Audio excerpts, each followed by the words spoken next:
Abiso sa mga pasahero, lalong-lalo na sa mga OFW na uuwi sa Pilipinas at lalapag sa NAIA. Ito ang pwede nyong datnan. Issue pa din ang init sa loob ng paliparan dahil sa mahinang aircon. At kahit inayos na ito ng engineering team, ay mainit pa rin. Nagpaalala din ang otoridad sa mga naglipa na ngayong nag-aalok ng murang ticket at ng murang travel package. Dahil dumarami na naman ang mga manloloko.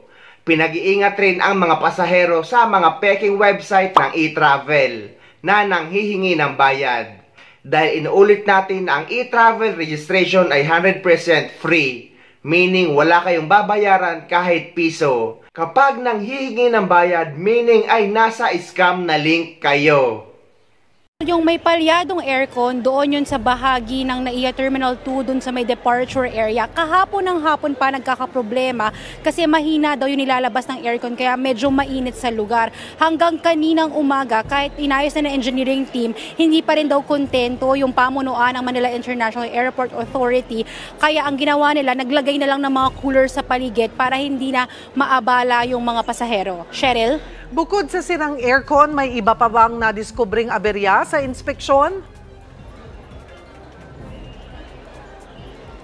Cheryl, dun sa mismong inspeksyon, walang naging problema. Ang sinasabi sa atin ni Transportation Secretary Jaime Bautista, malinis ang mga pasilidad. Pinuntahan niya, miski yung mga CR at nakita niya nga malinis nga ito.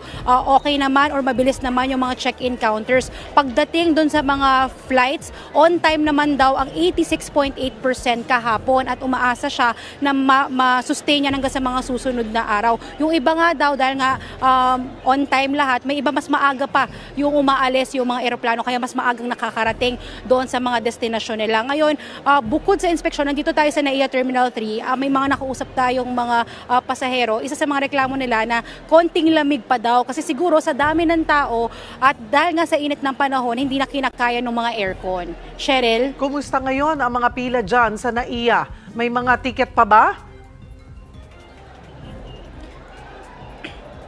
Cheryl, kung makikita mo sa likod ko, mahaba na yung pila doon sa mga check-in counters. Ngayon, pagdating doon sa, kung may mga flights pa, may mga mabubook naman. Pero may mga ibang flights na fully booked na talaga. Pero sa kabila niya, nagpapaalala yung mga otoridad na mag-ingat doon sa mga travel scams. Maraming kasing nagbibigay ng, kunwari, mura, pero fake lang pala. Pinag-iingat din yung publiko doon sa mga fake e-travel na nagpapabayad kahit libre naman daw yung e-travel.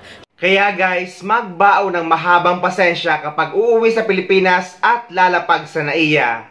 Bukod sa napakaraming pera.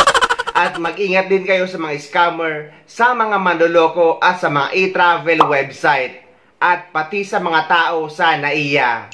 Sa mga wala namang idea kung paano mag-register sa e-travel at para hindi kayo ma-scam, ay ilalagay ko yung tamang link sa description ng video na ito, pati yung mga video tutorial para may guide kayo.